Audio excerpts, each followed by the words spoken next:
Alright guys, welcome back to your SummerSlam review series, and today is SummerSlam 2007 guys. Now, you know when I said that 2006 SummerSlam was passable? Well, 2007 SummerSlam was worse than 2006. Now, 2006 was actually enjoyable, but it wasn't a really good show, 2006, like I said yesterday. But you look at 2007 fucking SummerSlam, and it's just mind boggles me on how that year survived with WWE. Obviously, they had the whole Benoit tragedy that year, and this was the first pay per view without Benoit and whatever, and well, the first SummerSlam without Benoit and stuff like that. So they were still dealing with the media with this whole Benoit thing at the time, and it was what it was. And then obviously this was the last ever ruthless aggression era SummerSlam, 2007, because obviously in 2008 they turned PG, so that's an old fact for you guys there. So for you guys who didn't know that, so yeah, this was the last ever ruthless aggression era pay per view. So yeah, well, it wasn't the last ever ruthless aggression pay per view. It was the last SummerSlam ruthless aggression era pay per view. So just want to clarify that. And so, how do we open SummerSlam 2007? Well, we open it up with Kane versus Finlay. I mean, nothing screams SummerSlam 2000. Nothing screams SummerSlam like Kane and Finlay opening up SummerSlam, right? Apparently, Vince says, yeah, open up SummerSlam. So apparently, there's a backstory behind this. So apparently, Finlay's been attacking Kane the last couple of weeks, and obviously, Kane was selling rib injuries, and they played a factor into the match. Finlay hits the shillelagh on Kane's tape ribs. Then obviously after that, Kane chokeslams Finlay, gets the win. Very passable match. I couldn't care less about this match. Kane goes over and gets the win. Then we have the triple threat match for the IC title. It's Umaga defending against Carlito and Mr. Kennedy, and this was another bad match. Like you had three promising guys. You had Umaga, Mr. Kennedy, and you had Carlito. And what do? You basically put them in a filler match. Now, I was hoping a lot. I mean, there was supposed to be a lot of big things for Mr. Kennedy in 2007. Obviously, it was, supposed to be Vince's illegitimate son. Obviously, it went to fucking Hornswoggle in the end, and we all know what that happened. But anyway, yeah. It was just bad, and also he got busted for a drug test that year and stuff like that. But yeah, I think one guy that they missed out, two guys they missed out really, really badly. The WWE did, like, they missed the boat on like Umaga. They should have pushed that guy, like they should have given him at least a WWE title run, especially 06, 07. That's why I think it was super red hot. And just in my opinion, I think they really missed a chance there with Umaga. They could have really established established him as the main event guy, because when he came in, he beat Shawn Michaels, Triple H, and he was feuding with John Cena and Jeff Hardy. Like at that time, they was like the four top babyfaces in that company, and they didn't put a title on him. But anyway, Umaga retains his title, and moving on to the next match. And then we have a rematch from SummerSlam 2006. It's Rey Mysterio versus Chavo Guerrero. This, obviously, like I said, plays from last year's SummerSlam. And obviously, the point off this time is that I Quit match I had. Obviously, Rey got injured, and Chavo attacked that knee and stuff like that. So obviously, this match was all about Chavo attacking Rey's injured knee, and he was selling the knee injury. Um, Ray does defeat Chavo with a 619 and gets the win. Moving on to the next match, it was a battle royal to determine the number one contenders for the women's title.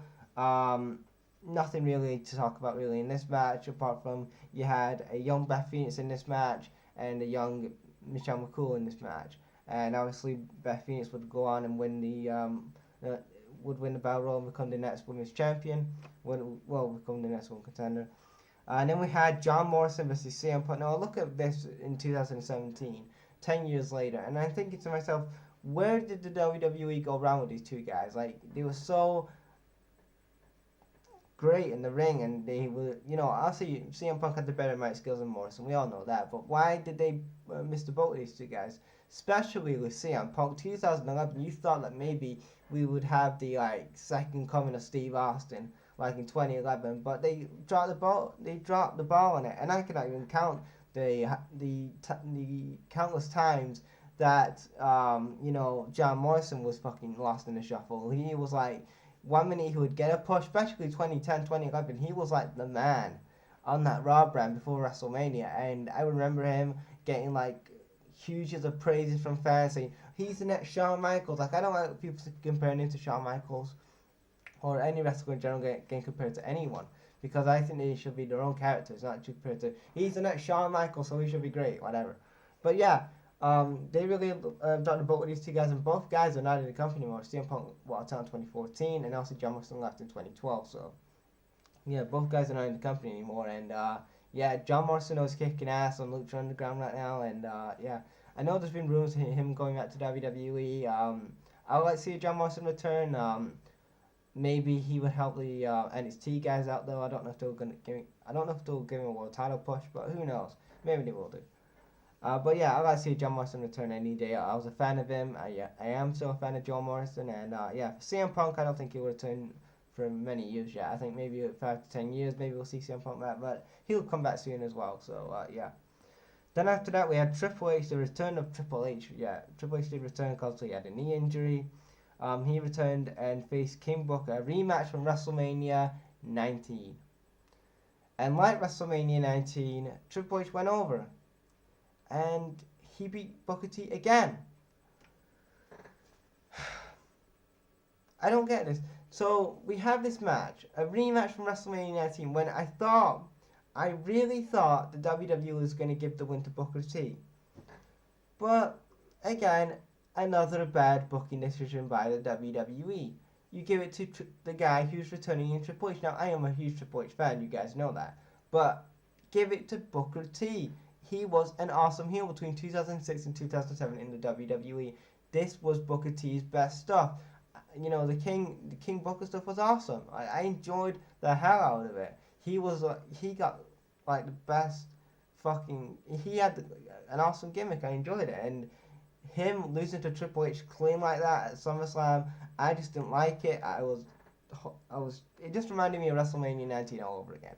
Just in my opinion, like they screwed up at WrestleMania 19 with Booker T, and they screwed up at SummerSlam 2007 in my opinion. Like they just dropped the ball with Booker T in my opinion. And yeah, that left a better taste in my mouth. Like I didn't like that at all.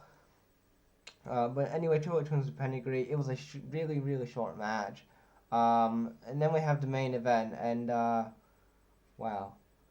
So in 2007, when we had bad booking decisions, I mean, I thought 2017 was a bad year for WWE, and wow, it wasn't worse than 2007, right?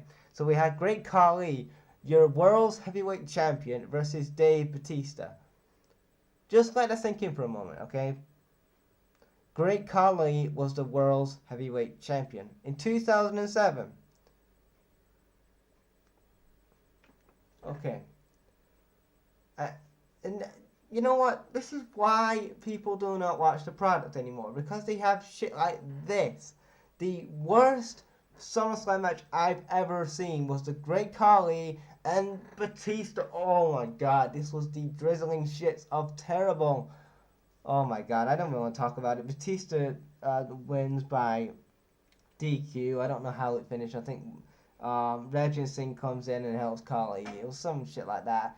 Don't care about it. I hated Khali's running 2007 as world champion. It was just the worst decision ever. When you have guys like John Morrison and CM Punk staring you in the face as top guys, and you push the fucking Great Khali as your world's heavyweight champion, then you have got serious problems in your company if you don't want to see the two bright stars in a CM Punk and a John Morrison get elevated. That's my rant over. Sorry about that, guys. John Cena versus Randy Orton for the WWE Championship. Another match I didn't want to see here, because anytime we see a John Cena versus Randy Orton match, they all suck. I never liked the first one, and I don't like them when they have them now on TV. Randy Orton and John Cena do not have chemistry. They're not Austin and Rock. They're not Triple H and Rock. They're not Rock and Austin. They're not, John Cena, CM Punk. They don't have the same chemistry as those people I just mentioned. It's so boring. I hate Randy Orton and John Cena matches. Period. Don't even want to see another one. I would actually go another day without seeing another Randy Orton and John Cena match. Because these guys don't have chemistry. John Cena, AJ Styles has chemistry. John Cena, Punk, CM Punk does.